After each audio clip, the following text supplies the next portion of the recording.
Hello, Colts Nation. Welcome back to an episode of the No Horsing Around podcast. As always, we are two dudes talking Colts, and today we are joined by a third dude who's going to talk Niners with us. Y'all, I'm really excited. We got Jason in, highly recommended when it comes to talking Niners. So me and Zach are super excited. Jason, thank you for coming on, man. No, thank you guys. And for me to be the person that, was the go-to is super humbling because there's so many good 49er content creators and guys who do great work. So it's super humbling, and I'm happy to talk with you guys, especially considering that we are coming up on a DeForest Buckner revenge game week, which I'm sure we'll get into, further on in this episode, if not right away. Absolutely, man. Jason, what we do on here, our style's a little bit unique. We dive right in. When we go on our podcast, no fluff. We just go straight talking ball. So I'm going to give you the platform right now. How are you doing on the injury front right now? Let's just kind of start there, and then we'll talk about offense, defense, game plan, all of that good stuff. How's the health of the football team as we're speaking right now? Well, right now, as it stands defensively, obviously Jason Verrett being injured for the rest of the year, that was a big blow to the 49ers, but that's not something that they weren't expecting going into this game. Considering everything else, the 49ers are relatively healthy going into this game on the defensive side of the ball. On the offensive side of the ball, it's a little bit more complicated because the conversation becomes a little bit more difficult when it comes to quarterback, right?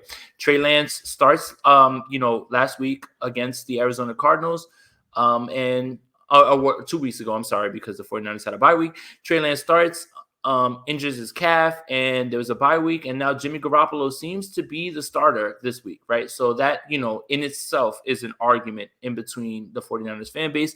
On top of everything else, obviously, George Kittle is on the IR, which is a massive blow, not in terms of just the straight up receiving portion of it, but the fact that the 49ers use him in the run game as well, huge. But other than that, the 49ers are relatively healthy. Elijah Mitchell's back. Trey Sermon's going to be there as well, too. Jimmy Garoppolo seems to be on track to start on Sunday Night Football, which is what Kyle Shanahan wants to do. Whether 49er fans agree with that or not is a separate discussion, but their starting quarterback from 2019-2020 will be ready to go on Sunday Night Football, and this team seems to be as close to perfect health as they can be aside from George Kittle. Yeah, it's always a curious thing, when I sit back and I look at the Niners, health always does seem to be a big thing. It's that way with the Colts too. Colts seem to experience the injury bug. Niners seem to really be hit by it last year was the big one. But you touched on one thing, and I'm curious to get your take, and we'll go to the players and things like that, like Zach said. So you mentioned Trey Lance and Jimmy G. I've been on record that I actually think Trey Lance is going to be the best quarterback to come out of this draft. He didn't look that way when he started, but at the same time, I think I have my qualms, and like we joked before we came on air, we'll talk about Shanahan later because I've got questions. His system seems well, but with him not playing, well, let me ask this: are they concerned that it's more? Calf always worries me because calf leads to Achilles. Are they concerned it's something a little bit bigger that's going to take longer than these 2 weeks that he's had? Yeah, I think that's what they have been kind of playing up to the media and the fan base is, hey, it was a calf. You always want to be careful with those things. But, from what I heard today and from what's been going on in practice, Jimmy Garoppolo is the one who's practicing. Jimmy Garoppolo says today that his calf is in the right spot. I'm glad that it's in the right spot because I would hate for it to be in the wrong spot. I don't know what the wrong spot is, but yeah, I mean, obviously when it's a calf thing, you always are worried about Achilles, right? And that's always what you think. But for me, it seems like it was less of a calf strain. It doesn't really seem to be too worrisome for this team right now. So it seems like Kyle Shanahan, whoever it is that's in the decision-making, I'm going to say it's Kyle Shanahan, they want Jimmy Garoppolo to start. And they believe that he's fine to do that. And so far, so good, I guess, when it comes to that. But, we have our own thoughts over here on the 49ers side, especially based on what we saw in this Arizona game. Based on, I know that you said that, Trey Lance didn't look like the best quarterback out of this class, but I feel I actually felt super encouraged from what I saw, from what happened. And that was based on the circumstances around him in terms of I wasn't in love with the game plan. I wasn't in love with the fact that his receivers dropped passes. There was plenty of penalties, and yet the kid stood toe to toe with an MVP candidate, Kyler Murray, and literally had a chance to win that game. So you can look at it one way and say, hey, listen, Trey Lance looks like, a raw rookie.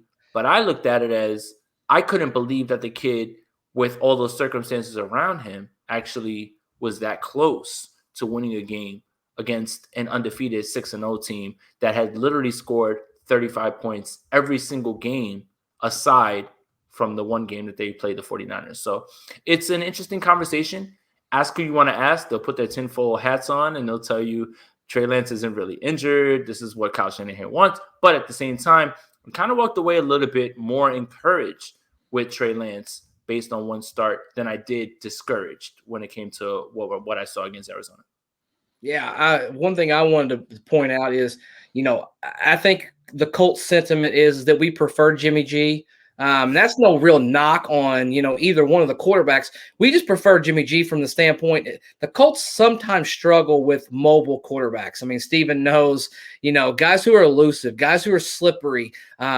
We have a real tough time with those guys because they tend to slip out of that pocket, extend plays, and then hit us with a deep ball. We're not known to get beat deep because of the style of defense we play, but mobile quarterbacks have a tendency to do that to us a little bit more than others, a.k.a. Russell Wilson week one. I mean, launching bombs to Tyler Lockett.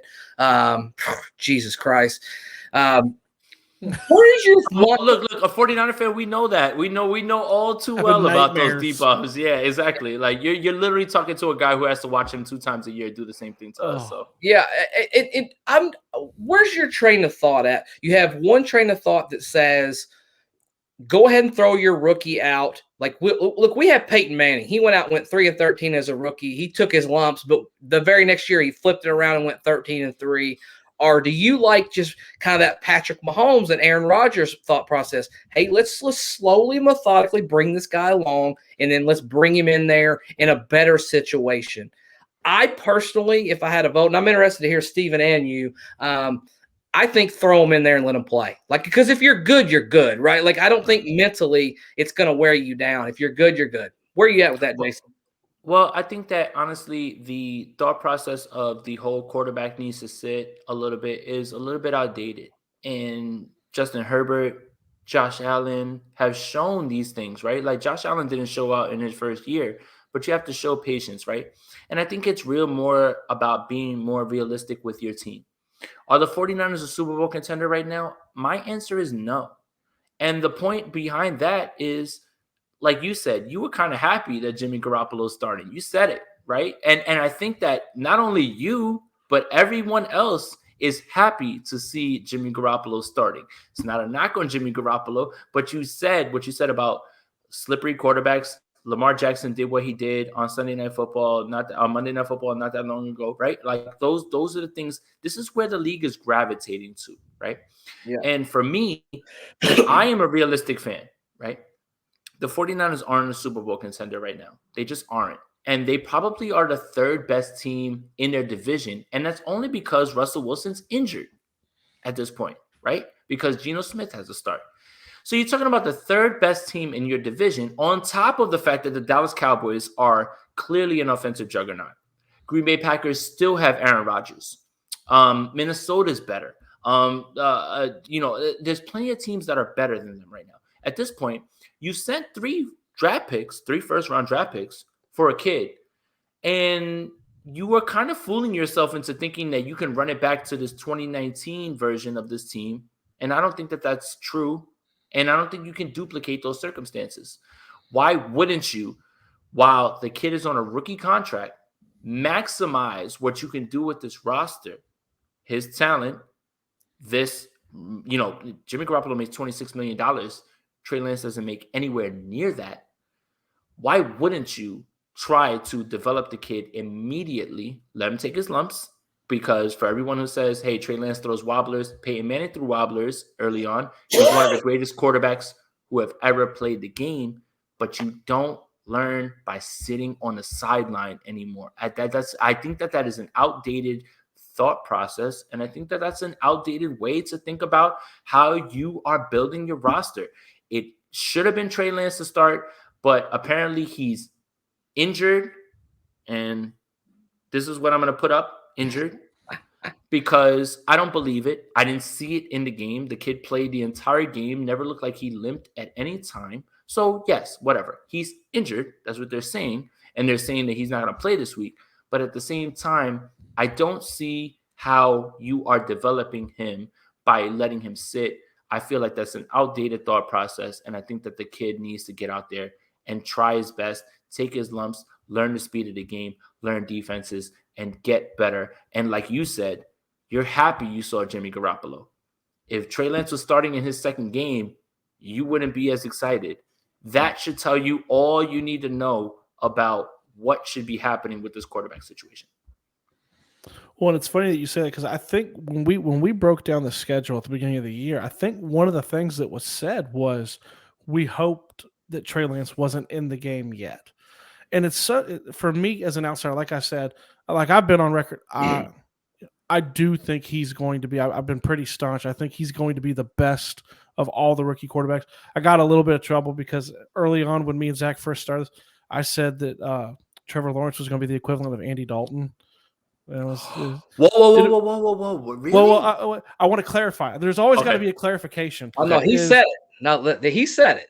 I did say it, but there's a clarification behind it, which was I think that it's similar as in I don't think that Trevor Lawrence can overcome the dysfunctional nature of the Jaguars organization. Not the way that it's currently constructed. I don't think his talent can overcome that. And then as you look around at the other rookie quarterbacks too, I don't know how I feel. Like, I'm not a huge fan of Zach Wilson. We were both kind of down on Mac Jones, which was interesting because for a long time it looked like he was coming to y'all. And then, like I said, I have my qualms with and that's a we'll just kind of feed into that question. I'm really curious as a Niners person where you sit with Kyle Shanahan as the coach, because as someone from the outside looking in, it's kind of funny. It's a double-edged sword for me. I feel the best for Trey Lance because of the situation he's in with the weapons, with Deebo Samuel, George Kittle, Kyle Shanahan calling the plays, the defense that you guys do have, which is stacked. He's set up in a good position. But at the same time, I question Shanahan. I'm curious just to get your take, because from an outside you look, when you guys do get beat up, but he has an overall losing record. And he's not able to overcome some of these issues. I'm just curious to hear your take on him. Yeah, and I think that's what a lot of the fan base is feeling at this point, right? And you look at a team like the Ravens, right? They have 17 guys on IR, and they're in the spot that they're in. And Lamar Jackson is lifting them. And there's teams like even a Mike Tomlin team, right, that lost Ben Roethlisberger and had to start Mason Rudolph. They're 8-8. The 49ers have one winning season under Kyle Shanahan. And listen, I am a co-founding member of #OnlyShans. I am. His play calling is incredible. His play designs are incredible. But at the same time, you have to have questions about not only one, his development process with quarterbacks, but two, how he values the quarterbacks. I'm going to go out here right now and tell you guys, because obviously we're new to this. I was a Justin Fields guy. Big Justin Fields guy. Huge Justin Fields guy. That's me, right? We were both, we were on the same page. It's okay. So I wanted Justin Fields at 3. When I saw them trade up to 3, I said, oh my goodness, it's to get Justin Fields. I am over the moon. I can't believe it. The kid is tough. He beat Trevor Lawrence. He's the most accurate quarterback down the field at all 3 levels, and in an offense that didn't do him any favors, anything like. But Trey Lance was the pick. And that's fine. Okay. So I have to sit there and be okay with that. Okay. Right. I have to sit there and deal with that. Right. But at the same time, there is a large portion of this fan base, including myself, that has questions about, can you develop Trey Lance? Is that part of what you do? And that is a question that Kyle Shanahan is going to have to answer very soon. And if, let's just say, the Indianapolis Colts come out here on Sunday Night Football, Jimmy Garoppolo is starting, Jimmy Garoppolo comes out, and that offense looks as stagnant as it has for the first few weeks, and you guys win, the chatter gets louder. It just only gets louder around him. And look, at the same time, while I am saying that Kyle Shanahan deserves criticism, because I believe he does in terms of developing, I was at every single training camp practice that they were allowing fans to be at. I was there for every single one of them. Trey Lance didn't take a first snap with anybody. He didn't take a first team snap with anybody. It was a lot of Jimmy Garoppolo, and Jimmy Garoppolo was Jimmy Garoppolo. There's nothing wrong with that, right? I don't like when 49er fans come at me and say, oh, you're being negative. No, Jimmy Garoppolo is who he is. He is a middle of the field type of guy. He's going to – for a guy who doesn't take any chances downfield, he puts the ball in harm's way so many times that it literally makes no sense to me at this point. You would think that if you looked at – let's say you just took raw stats data, right? Let's say you just went to PFF and you looked at turnover-worthy plays and throws – you would say, man, that guy is like Brett Favre. He's like tossing it down the field. No. The guy is throwing the ball within 7 to 10, 15 yards, maybe, in the middle of the field, and still putting the ball in harm's way. So at that point, it's like, man, what are you losing by starting Trey Lance right away at this point? I would rather the kid throw those passes that are interceptable, high, things like that, for him to work through all those things, than a guy who's in the system for the 4th year, 8-year veteran, who still can't figure it out. And that kind of falls on Kyle Shanahan a little bit. And it does, because he has continued to state that Jimmy Garoppolo is a starter. Jimmy Garoppolo is my starter. Why? What have you seen from Jimmy Garoppolo that would lead you to believe that this team is in any much better shape than it is with Trey Lance, who, let's just put it out there. First play of the game against Arizona, there's 5 defensive linemen, 5 offensive linemen. Seems like an easy block up, right? Guess what? The offensive line doesn't figure it out. They don't pick it up. There's some guy, Chandler Jones, the Arizona, he's the edge rusher. Chandler Jones is a free rusher on Trey Lance. Trey Lance literally drops back, and the play is broken up immediately because Chandler Jones is on his way to Trey. Guess what Trey Lance does? 14 yards with his legs, first down. That is not something that's in Jimmy Garoppolo's bag. Again, I don't know what the thought process is. I understand that this is a big year for both of those guys because this is a results-based business.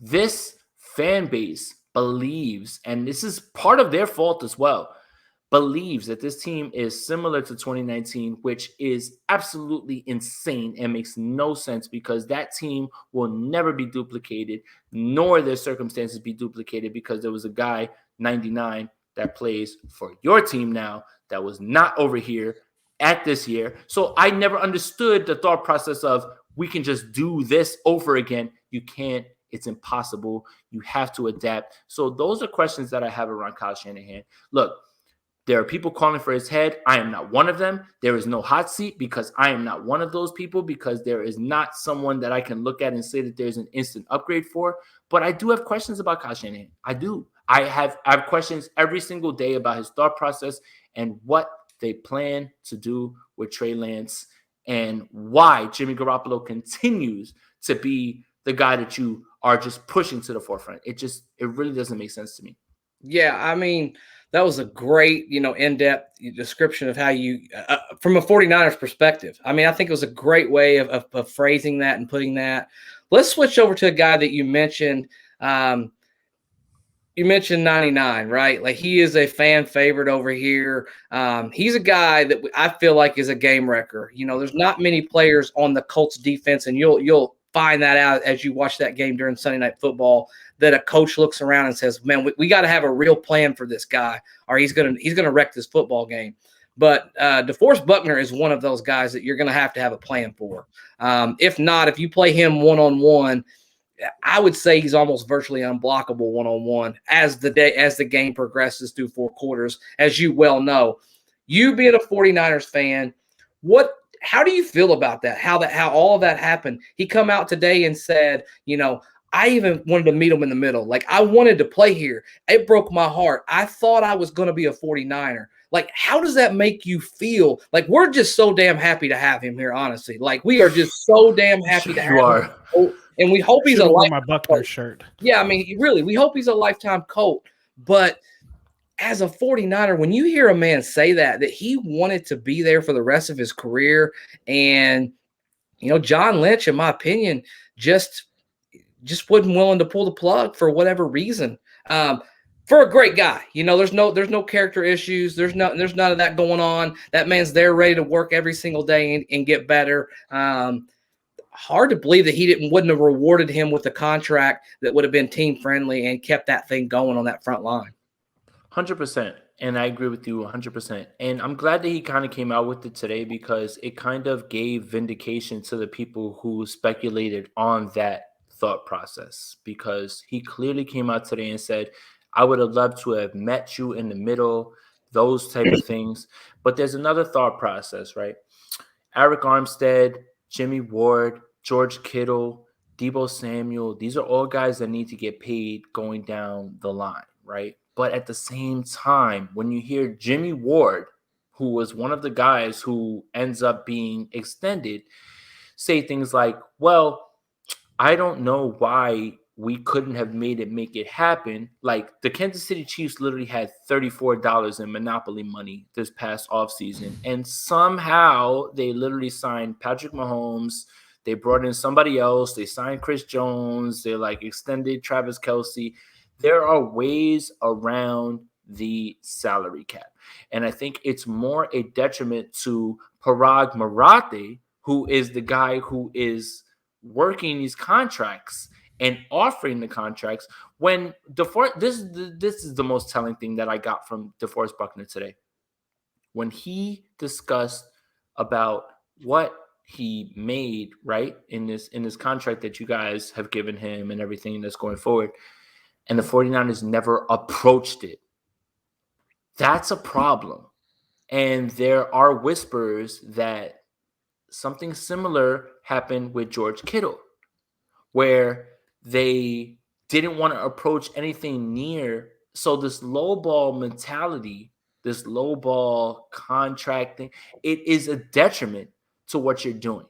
And I'm no cap wizard. I stay away from who makes what, how does that money get allocated. All that stuff it might as well be Chinese to me.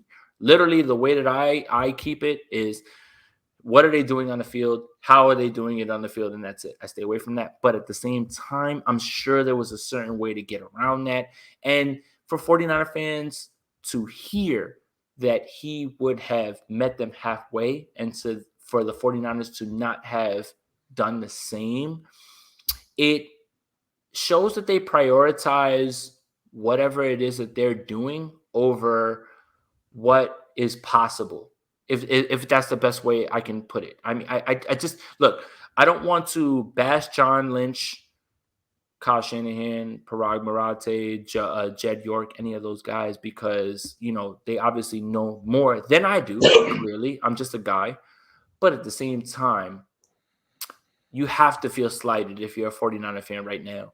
If, you hear what DeForest Buckner said, how he went into his negotiation period. It doesn't feel good. It does not feel good at all right now. And if there was 49er fans who had questions about what happened with DeForest Buckner, now you have your answers. And now you're probably more upset than you were relieved by hearing all that. And it's been a strange week for the 49ers. Been a very strange week for the 49ers. John Lynch sets up an interview with one of the most respected beat writers in 49er land. Didn't really put anybody at ease. in terms of what they had going on, because he did a lot of like face touching, behind the ear when he was talking. That's body language experts. And then you hear DeForest Buckner say all these things. It's not been a good week in 49er land when it turns to in terms of roster construction. And DeForest Buckner kind of hammered that nail home today with his discussion with the beat writers today.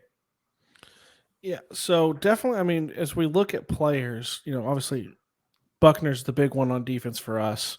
But if I'm looking at our defense and I'm looking over to your offense, I got to be on, for me, like, Jimmy G, like you said, I think you said it so great. Jimmy Garoppolo is Jimmy Garoppolo. For me, the player that scares me the most, and I want to get your take on it, the player that I look at is Debo. Like he frightens the crap out of me when I watch him play, because he runs like a running back when he gets it, the way he plays, and he seems to be healthy, like fully healthy, healthier than he's been in a little while. But he's who scares me, because they move him all over the place. He does end arounds. He just and Brent Ayuk is a great wide receiver as well. But for me, I'd love to get your take on who, if it's not him, who do the Colts fans need to be watching on the Niners offense, that it's like, that's the guy right there. That's who we need to lock in on and make sure he doesn't beat us. No, I mean, you nailed it. It has to be that, right? Like your defensive coordinator has to lock in on Deebo Samuel. I was at camp. I was lucky enough to be there for the entire portion that they had it open for people. I was there every single day. Deebo Samuel was the best wide receiver, best player on the field, on either side of the ball. And the 49ers have done, and Kyle Shanahan has done a job of making sure that he's involved no matter how. And that's, like you said, jet sweeps, throws behind the line of scrimmage, anything like that, just to get the ball in his hands and make him make plays. And I think that Deebo Samuel right now is the most vital piece of this offense. You mentioned Brandon Ayuk. There's a lot of weird discussion around Brandon Ayuk because he did so well last year. So well with nobody. And Nick Mullins was throwing him the ball. CJ Beathard was throwing him the ball, and he was incredible. And now he seems to be some sort of afterthought, as if somehow he's regressed. I don't subscribe to that in any way. But at the same time, if you're the Colts defensive coordinator, and if you're, like you guys, if you're worried about one person on this offense, it needs to be Deebo Samuel, because they make a concerted effort to get him the ball in multiple ways, down the field, in routes, behind the line of scrimmage, jet sweeps, because he's dynamic with the ball in his hands. So if I was the defensive coordinator for the Colts, I don't know if you can lock in on Deebo Samuel, because like you said, they move him around everywhere, slot, backfield, out wide. He's all over the place. But at the same time, without George Kittle, right now, I don't know if there's anybody else that you really need to lock into, because Brandon Ayuk, for some reason, has fallen out of favor with this, with Kyle Shanahan, with John Lynch, talking about he needs to make another step. Look, I'm one of the people that was able to steal all 22 while it was available, before Game Pass allowed it. I haven't seen anything that has changed my thought process on Brandon Ayuk. Kyle Shanahan just has a way sometimes of being upset with players and just being upset with them and not involving them at all. And that's another thing that I'll knock him for. Even me being a person who loves Kyle Shanahan, I love his offense. I love what he has to do, and there's so many teams that have stolen from Kyle Shanahan. There's literally 7 to 10 offenses right now that run Kyle Shanahan's offense. At the same time, the way that he evaluates his players sometimes irks me. And when you have somebody who, like Brandon Ayuk, who, when Deebo Samuel was out all of last year, literally carried your offense, now become an afterthought, that's a problem. But you're absolutely right. Deebo Samuel is the guy that needs to be your focus in this game, because he will be the person that's going to touch the ball the most outside of whatever running back Kyle Shanahan decides to hand it off to, which your guess is as good as mine. I will say Elijah Mitchell, but we could wake up Sunday and it'll be the game time and it'll be Trey Sermon the entire time, or Jermichael Hasty. But I think it's Deebo Samuel is the most vital portion of this offense right now, and you're absolutely right to make sure that you're focused on him.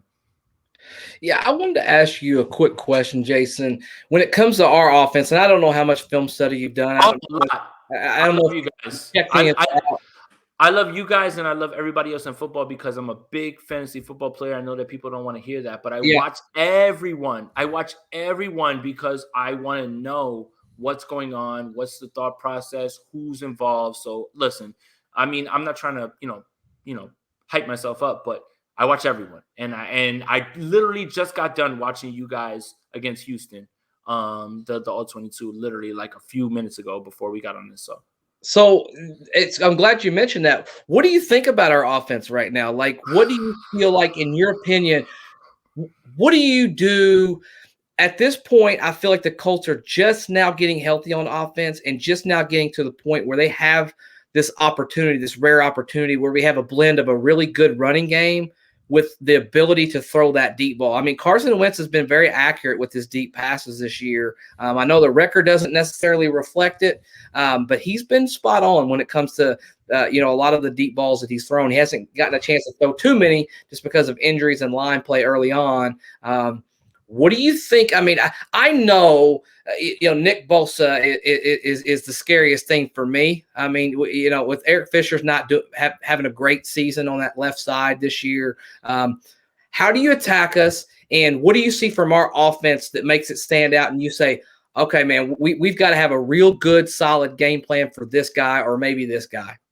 Well, Carson Wentz right now is probably playing the best football of his career right now, in my opinion. And that even goes to the time that he was with the Eagles when people were talking about the MVP portion, right? Like, I really believe that he has played so well. And I think that Frank Reich is so much a part of what goes on with Carson Wentz. And people don't want to hear that.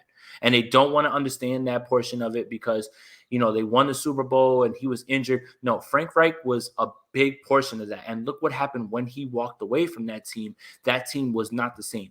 At the same time, I watched Carson Wentz last year with a depleted Eagles team. And I don't care how depleted the 49ers were. He actually lifted them up. And he is somebody who, listen, send the edge rushers, make sure he stays in the pocket, make him step up, make him make throws. At the same time, right now, he's making those throws. Like you said, with the deep ball, I was super impressed with the way he was getting the ball to Michael Pittman in this game, to T.Y. Hilton. But the biggest portion of your offense, Jonathan Taylor is incredible. And the thing is you guys don't even have to get him. Yeah, there it is. You guys don't even have to get him. You guys don't even have to get him 20 touches for him to have an impact, right? Because there was a portion of this last Houston game where he had like, I believe it was like 4 touches, something like that within the first few. And I was just like, what is happening? Like when I'm trying to watch like through, Red Zone, because the 49ers were off this week. So, I get to watch Red Zone. I get to watch a game on the side. But then he has that big 70-yard run, and he's so good that he has that momentum and he has that in his bag to do that at any time. And I think that Frank Reich does a great job of maybe, sliding Carson Wentz out to the right side, throwing it back to Taylor, and he catches the ball better than I believe people want to give him credit for. Right. Like I know you guys have Nyheim Hines, and I know that you're preferential, pass catcher, but Jonathan Taylor catches the ball better than people give him credit for. And when he gets the ball in space, he is super fast and he can make moves. I think that Jonathan Taylor is what is making you go. He was incredible in that Ravens game. Incredible. I don't even know how people can walk away without, even the most amateur, football fan could walk away from that game and say, man, they need to get that guy the ball a little bit more. Jonathan Taylor is incredible. And I think that's the guy that I really feel like at certain points, even if let's say the 49ers find a way to shut down the run game, shut it down, with Carson Wentz's mobility and with the way that he's been able to be accurate, at all facets of the field, Jonathan Taylor is going to be a problem for this 49ers team. And you know what? The 49ers have had problems with pass catching running backs. DeAndre Swift had a big game against us in terms of the first week. I believe it was week 3. It was Kenneth Gainwell that had big plays in week 2. In week 2. Week 3, it was Aaron Jones had a big game. So sometimes running backs are the 49ers problem, and Jonathan Taylor is probably right now, if I'm looking at it, let's see. Packers, Chris Carson. Yeah, Jonathan Taylor is probably the best running back the 49ers have faced this season. And it's going to be a huge test right now for them to limit him. And I think that you guys should utilize him in that way. And I would be nervous on the other side if I'm DeMeco Ryans on how you slow that down. Yeah, it's funny that as I'm hearing you talk about Jonathan Taylor too, it's like when you were talking about the 2019 49ers team, just the anomaly of it. It's kind of funny because I kind of feel like that is what how Ballard wanted to build this team. A lot of D-line, run the ball, adequate quarterback play. Quarterback play that can get you, that's not going to get you in trouble. So it's like I always felt like that the Colts and Ballard were trying to build towards the way that team was built. So it's kind of interesting to finally go up there and, you snake the piece of DeForest Buckner, which is like a key piece. But so that's not snake. That's just, you just kind of, Ballard does what Ballard does. Sometimes he's a good GM, man. You guys, hey, we'll keep him, man. You guys have a great team. Locked him up for another 4 years. We'll keep him around. So here's a question for you: is that, as we move kind of from the players, what are some keys for you for the Niners? Not to for the Niners to win this game. What do they need to do to be able to come in to Sunday Night Football and beat the Colts? Well, if you would have told me on October 20th that our best coach on this entire staff would be the rookie defensive coordinator DeMeco Ryans, I would have told you, yeah, you're insane. And this is, I'm talking about Kyle Shanahan has an offensive coordinator, but that offensive coordinator is name only. He doesn't call plays. This is Kyle Shanahan's offense.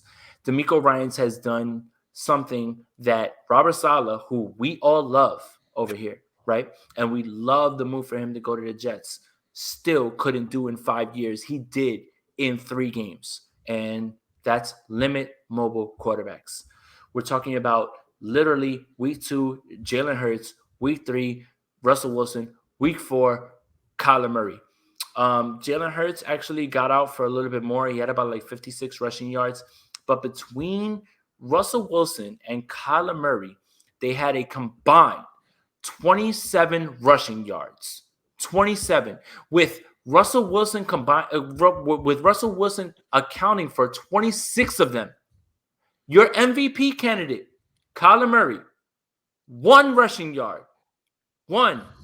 That's impressive. 1. Impossible. Impossible to be done. Robert Saleh couldn't figure that out in 5 years. DeMeco Ryans figured that out in 3 games and did a good job of it. So for me, it's more about limiting Carson Wentz, limiting him outside of the pocket, because you cannot expect cornerbacks to cover for 4, 5, 6 seconds down the field, especially when you're talking about Pittman. And if it is T.Y. Hilton, who I know he missed practice this week, today or whatever. If it is those guys, and I love Paris Campbell, unfortunately, it doesn't seem like he's going to play in this game because he has a significant injury. But if you're talking about receivers down the field, it would be Zach Pascal, and those guys. You still can't expect cornerbacks, especially when you're talking about the cornerbacks that we have, aka Josh Norman, Dre Kirkpatrick, guys who have been left off of rosters after Jason Verrett's been injured. Emmanuel Mosley right now runs as the number 1 cornerback on this team, and no disrespect to him, and 49er fans will know this from the heart, he's not a number 1 cornerback. He just happens to be the guy who's been the most experienced. You just have to make sure that you limit the outside of the pocket things. Make sure that you keep Carson Wentz in phase when it comes to, hey, if it's not there right away, you have to get pressure on him. If you don't get pressure on Carson Wentz, he's going to make you pay down the field with the weapons that you guys have and with the secondary that we have. So it's more about just making sure that you're disciplined, staying in your gaps, keeping Carson Wentz in the pocket and making him make plays from there, because I think you can live with that outside of him moving out of the pocket. You can't live with those sort of plays, because those are the plays that are going to wind up haunting you down the stretch of this game. Yeah, man. I mean, you made some really good points there, Jason. I think from an offensive standpoint, this is a game from a Colts fan. We've got to lean on Jonathan Taylor. I know you mentioned him earlier. We've got to use him in a screen game. We've got to use him in those bubble screens. We've got to use him running the football inside and outside. Because Bosa scares me to death, man. I mean, the guy. I mean, he's really, really.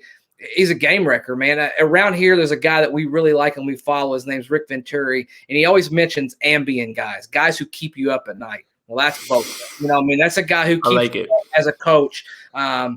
So I look for that, and I look for a lot of quick hitters this week. You know, I look for Carson to try to get the ball out a little bit faster, and he's going to take his shots. Obviously, we're going to have max protect if we want to drive the football down the field because we can be a little bit susceptible to that pass rush on the outside edges. Well, Quentin Nelson's not there. Yeah. It looks like he might be back this week, though. If he's back this week, then I even feel worse. I really feel worse. I know about him. He is too good for you to overlook what he brings to this team. And, you know, we have a gold domer ourselves, Mike McGlinchey, and he's not as highly regarded as Quentin Nelson is. And it would be wrong of me to dismiss him being in this game as some sort of just like, oh, whatever. No, Quentin Nelson is a difference maker. He's the best guard probably in football right now. And I'll argue anybody on that. Yeah, and unfortunately for you, I think he's going to play this Sunday. So oh, crap. It looks pretty like, determined. You know, He's been pretty determined. What I've seen, if there's no setbacks, he's practicing. He's going to play this Sunday. And our interior might get a little bit better. We've got a guy, Chris Reed, who's been filling in for him, who's been playing outstanding as well. On the defensive side, we struggle, man. We struggle to cover anybody. But that's cornerbacks. I don't feel like that's front seven. Yeah, you mentioned fantasy football earlier. I'd probably pick up Deebo Samuel on FanDuel. Oh, wow. This week. If he's out there in your league, please invite me to your league. Brandon Cooks got targeted 14 times last week against our cornerbacks, and they completed 9 of them. I mean, it's pitch and catch with us sometimes.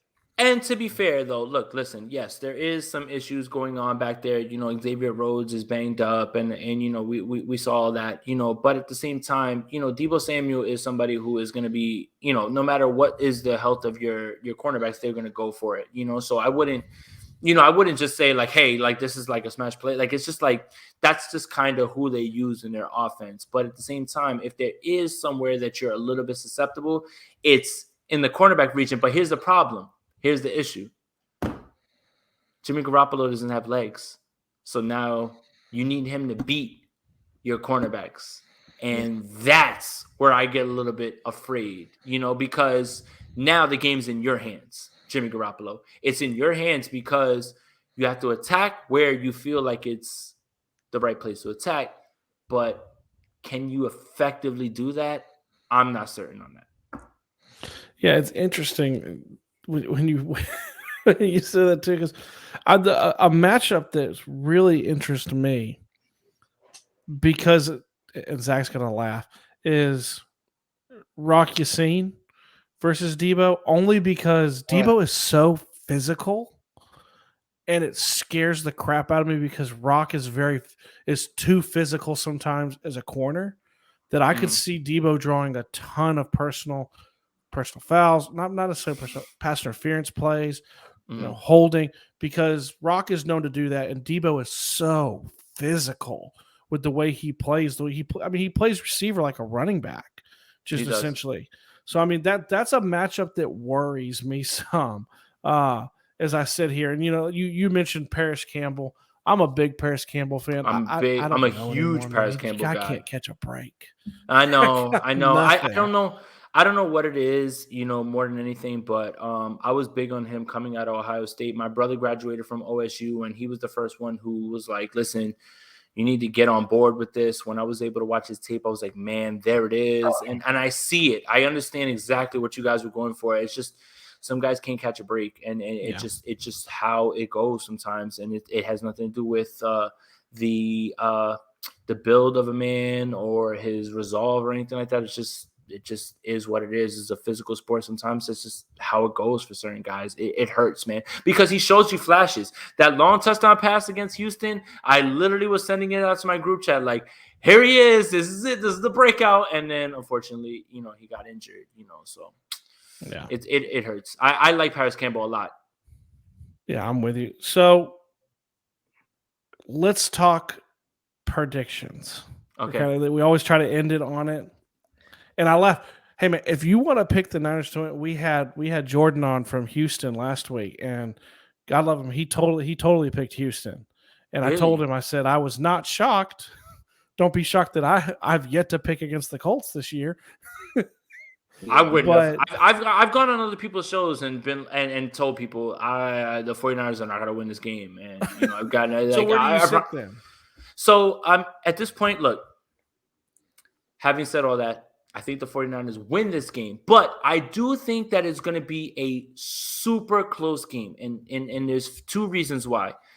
It's going to rain for some reason in California. It's going to rain. I don't understand. I don't understand. I really don't understand it, and I'm so glad that this was one of the games that finally, like, I think it was like maybe last Friday where I was like, okay, I'm not going to this game. And then I found out all week that the forecast is like 95% rain. This game is going to come down to trenches. It's going to come down to an ugly game. It's going to come down to a lot of running. And I think that the 49ers win this game in like a 21-17 fashion, 24-21, something in that arena, right? But I wouldn't be shocked if it goes the other way. This game is going to be super close. The way that you guys stack up with us is super similar. And look, again, man, I could be absolutely wrong on this, and the Colts could win this game. But this in week 6, this feels like as close in 49er land, as close to a must win as there must be. And I hope Kyle Shanahan feels this, pulls every single trick out of the bag that he can, everything that he's been trying to do. All of that, bring it all out, because this is a huge game. Off of a bye week, you've lost 3 straight to teams that probably, look, they're really good, but you probably should have won all 3 of those games. Right now, if the 49ers don't win this game, I promise both of you men right here, and you can come back and check me on Twitter, this 49er fan base will be in shambles if it is 2-4 at the end of this game. 2-4. And if that happens, then they're 2-4 going to a Chicago game in Chicago. I just feel like, given the week, right? You guys had a game this week. The 49ers have had a bye week. I would hope that the offensive genius that I believe Kyle Shanahan to be would be able to game plan something. So I've got the 49ers winning this game, but I got it very, very close. And I've got this game going down to the wire, not just because of the weather, just because I think that highly of your team. I really do. I really think that highly of your front 7. I think highly of Carson Wentz, and I think highly of Frank Reich and that offense that you guys are going to run out there. If anybody comes on and tells you that they think that this is going to be a big win for the 49ers, no, absolutely not. No chance. This is going to be a game that either the 49ers win close or they lose close. But I've got them winning it close. You go next, Steve. I mean, what's funny is I'm kind of lockstep. I mean, obviously I have it the flipped way. I have the Colts getting the win, but they do, like I mentioned, I wanted to make a point of mentioning what I did earlier about how I felt Ballard built this team very similar to your 2019 Niners team with the depth on the D-line and the ability to run the ball. I think Jonathan Taylor is going to be kind of the difference maker. I think if what you're saying too with the rain, they're going to kind of have to run the ball. I've been highly impressed with Carson, but I don't think they're not going to put it on Carson's shoulders quite yet when you have Taylor. I think it's going to be really close. I'm 24-21. Like I'm really close with you because I don't see it being this. I don't foresee like a high scoring game necessarily, especially with what you're saying with the weather. And I don't just and in all honesty, the Colts are kind of, until this last weekend, they're like the cardiac Colts, man. Every game is close. I'm laying on the floor at the end of the game, just not being able to look. And they don't blow teams out, and they don't blow out teams who, from my perspective, who still are very talented, who have a lot of talent on that team. They're not going to stroll in there and blow them out. But I do think that they get a win, close win, probably about 24-21. Zach, what do you think, man? I mean, guys, I'm so right there with you. I think it's going to be a dogfight. It's going to come down to that last possession of that game. For me, where I'm at is I just think that we can do just enough to win this football game. And my gut tells me in this situation that we're going to find a way to get the ball from Jimmy G a couple times in this game. I mean, we're really, really good at that, actually. That's the one thing that we've done really well the last few weeks is getting the ball from the other football team, confusing the quarterback, slipping underneath there and getting, Darius Leonard's always getting he's a magnet for turnovers. He's very, very good at being around the football. So for me, I think it's going to be a dogfight. I am scared of Kyle Shanahan and the way he's just so smart with his offensive game planning. But I'm probably betting more against Jimmy Garoppolo than I am even the 49ers. And I don't mean to be a Jimmy G hater. No, you're right. But that's just how I feel. I mean, when it comes down to it, I've got it 23-20. I think it's going to be a dogfight. It's going to be a field goal kicking net type of day. And man, I hope I'm right. This is a game that I pause. I can see it going, a couple different directions, but I think this is going to be a close all in all game. Man, that's all I got, Steve. Well, question for you guys: who is your kicker? Badgley, Michael Badgley. Yeah. So Badgley, it's not Blankenship. No, he's hurt. Yeah, I know. Oh, I know. I won a fantasy football game because Blankenship was hurt. Yeah, yeah. I love Hot Rod. Yeah. Oh my god. Yeah, that was no. So that was trash. I was actually at the joint practices for the Chargers and 49ers in LA. Like we were able to get out there for those, and he was in a kicking controversy, like how there's a quarterback controversy and there's a competition. He lost to Tristan Vizcaino, and he has the best kicker name in football, Money Badger. Yeah, and for some reason, I look, I am of the biggest proponent that kickers absolutely don't matter. They're not people. They don't matter in any sort of way. Like they're not people. They're not football players. None of that. So for you to lose to another kicker, it really made me a little bit worried. But that's why I was asking, only because I remember the Ravens game and Blankenship was injured. Literally there was a play where your punter came out to kick. He missed the field goal. And then there was a penalty or something like that, and they brought Blankenship out, and he kicked it, and he made it, and then obviously, he missed the one at the end of the game, but he was obviously injured. So, I guess okay, you can say two and an extra point.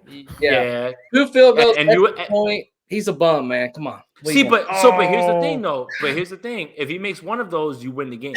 And it's the Ravens. We know. It's the Ravens. We know. We felt that for a very long time, and I think we still feel that a little bit, honestly. I still feel it only because, and Jason, I still feel it only because I'm going to say this because I'm just going to say this in every single podcast. I took, what was it, Zach? 30 seconds to say I wasn't sure where I ranked Lamar Jackson in regards to top 10 quarterbacks.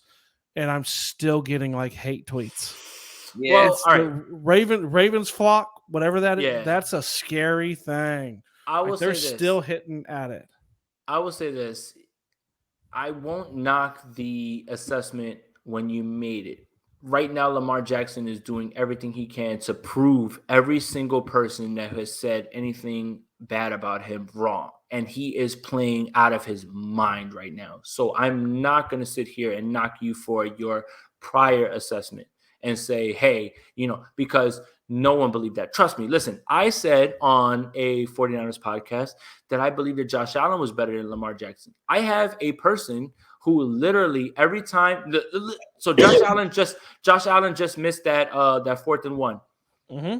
As soon as I opened up my Twitter, that person, you see, Lamar would have got that by. And so look, we're in the business of giving our takes. We've got to live with it. That's how we are. So I'm not going to kill you for your prior assessment, even if right now it doesn't look good. It is incorrect. Because Lamar Jackson is like a top 3 guy right now, easily, man. Like he is lifting that entire. They have 17 guys on IR right now, and that's I heard the that reason, one too.